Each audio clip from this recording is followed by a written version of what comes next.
네, 시장을 이겨라 오늘 주제입니다. 반등세가 꺾였다고라는 표현보다는 좀 지지부진한 지수는 밀려 있는 상황들이고요. 해외 증시가 도와주지 않는 그런 상황인데요. 예, 연말 연초 남은 시장에 기대감이 좀 낮아지긴 했습니다만 대응 전략 점검하는 차원에서 오늘 한번 보고 가도록 하겠습니다.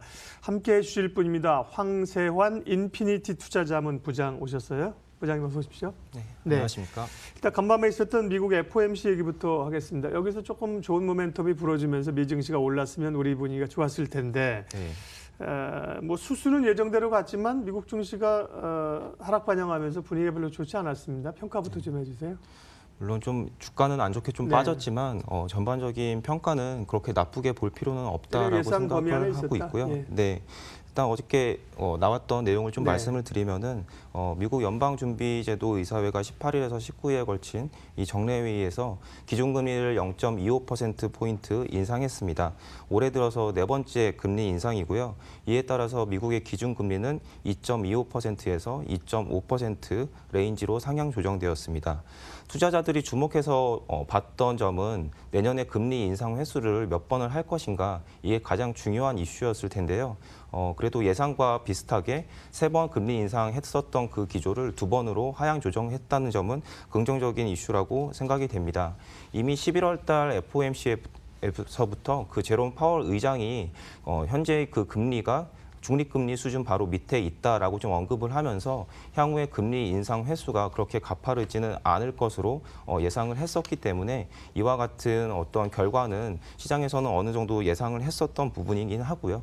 그리고 최근에 국제유가가 급락했다는 점, 그리고 주택가격 지표도 조금씩 꺾이고 있었다는 점 등을 미뤄봤을 때는 시장에서 예상했었던 부분들이 어느 정도는 결과로 나왔다라고 볼 수 있겠습니다. 그리고 두 번째 저희가 여기서 좀 주목해서 봐야 될 점은 경제 성장률을 좀 하향 조정했다는 부분인데요. 올해도 약간 하향 조정했고 내년도도 2.5%에서 2.3%로 하향 조정을 했었습니다. 근데 이렇게 경제가 약간 좀 둔화되는 국면에서 두 번의 금리 인상을 하는 게 또 맞는 거냐, 한 번으로도 좀 충분한 게 아니냐라고 하는 인식들이 좀 많았었기 때문에 어저께 좀 나스닥 지수가 좀 많이 빠졌다라고 볼 수가 있겠고요. 이에 따라서 그 MSCI 한국 지수도 한 1% 정도 빠졌고 야간 선물도 1% 빠지면서 국내 증시도 오늘 그와 좀 비슷한 흐름을 보이고 있는 상황입니다. 네, 말씀하신 그 정도의 흐름들을 국내 증시도 고스란히 오늘은 반영하면서 차별화 양상을 아직까지는 나타내주지 못하고 있습니다.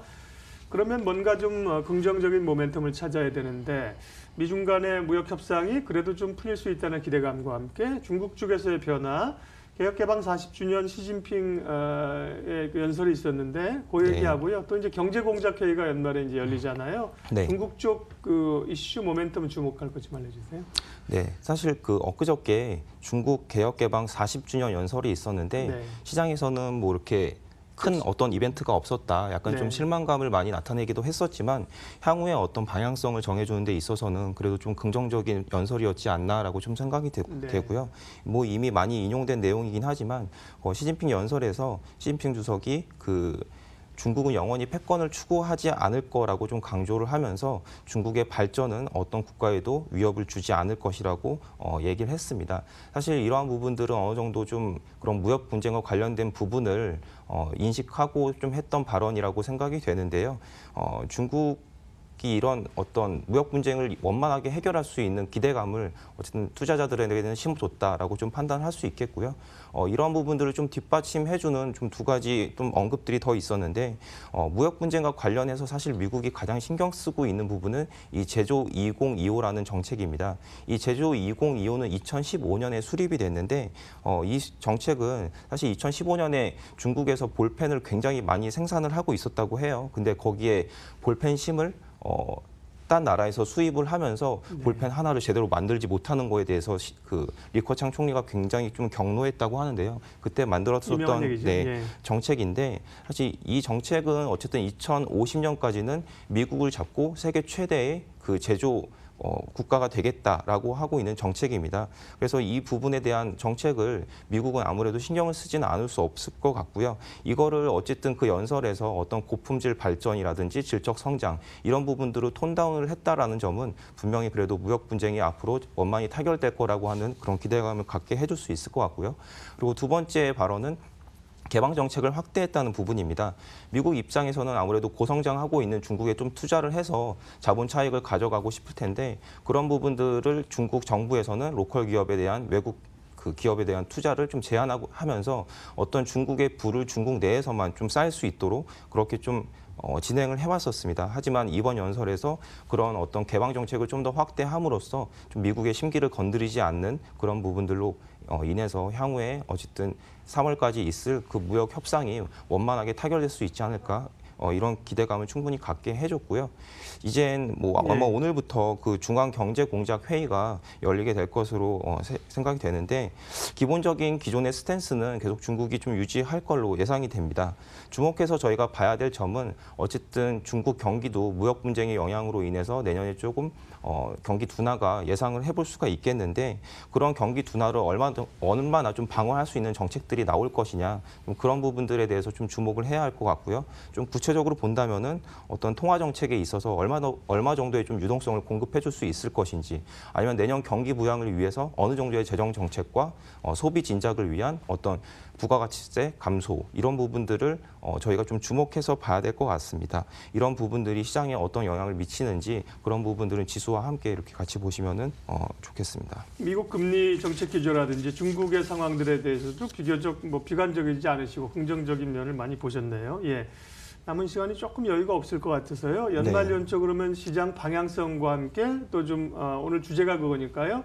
공략해볼 만한 섹터나 업종 함께 좀 말씀해 주세요. 네. 네. 일단 결론적으로 말씀드리면은 연말 연초까지는 국내 증시하고 미국 증시 모두 좀 긍정적인 흐름을 예상하고 있습니다. 첫 번째 이유는 뭐 말씀드렸던 무역 분쟁과 관련해서 좀 중국이 약간 좀 꼬리를 내리면서 그 무역 분쟁이 원만히 좀 타결될 수 있는 기대감이 형성되고 있다라고 생각이 되고요.